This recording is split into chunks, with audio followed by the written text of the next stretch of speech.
2025 సంక్రాంతికి రాబోతున్న సినిమాలో బాలకృష్ణ గారి డాకు మహారాజ్ ఒకటి. పేరు చాలా బాగుందండి. పేరేమో డాకుతో స్టార్ట్ అవుతుంది, కానీ మహారాజ్ ఆయన గౌరవించడం. డాకు అంటే గౌరవించడం కాదు, మహారాజ్ అంటే గౌరవించడం, డాకును గౌరవించడం, గౌరవంగా పిలవడం అని. అంటే ఇలాంటి సినిమాలు నాకు తెలిసింది ఏంటంటే, చెంగల్ సైడ్, బీహార్ సైడు ఉండేటువంటి ఒక ప్రముఖ డాకు ఆయన దోచుకు వచ్చి ప్రజలకు పంచేవాడని, ప్రజల పట్ల అపారమైన ప్రేమ, ప్రజలకు గౌరవం పొందాడని తెలుసు. అంటే మంచి కథని. ఇలాంటి కథలు ఇంతకుముందు కూడా చాలా, ఈవెన్ షెహన్షా అంట, చాలా సినిమాల్లో ధనవంతులను దోచుకోవడము, పేదవాళ్ళను పంచడం, ఇలా చాలామంది రాబిన్ హుడ్ లాగా చేశారు. ఈరోజు మన బాలకృష్ణ గారు చేస్తున్న డాకు మహారాజు ఆయన హావభావాలకు, ఆయన నటనకు, ఆయన శైలికి, ఆ రౌద్రానికి మంచి పేరు. కాకపోతే ఇటీవలే ఒక సినిమా వచ్చింది, టైగర్ నాగేశ్వరరావు అని. ఆ టైగర్ నాగేశ్వరరావు కూడా ఒక దొంగనే.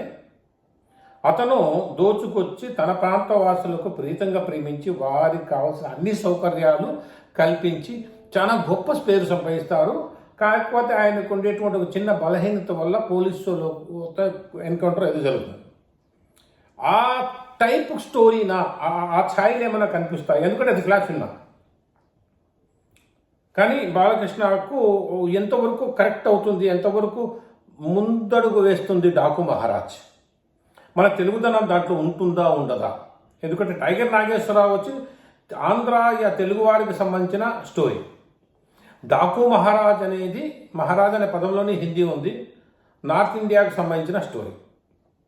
ఆ నార్త్ ఇండియాకు సంబంధించిన స్టోరీని సౌత్ ఇండియాని ఏ రకంగా మలుపులు చేస్తారు. ఇంతకుముందు నిప్పులాంటి మంచి రామారావు సినిమా నార్త్ ఇండియా స్టోరీని తీసుకొని చాలా చక్కగా వచ్చింది, బాగా మంచి హిట్.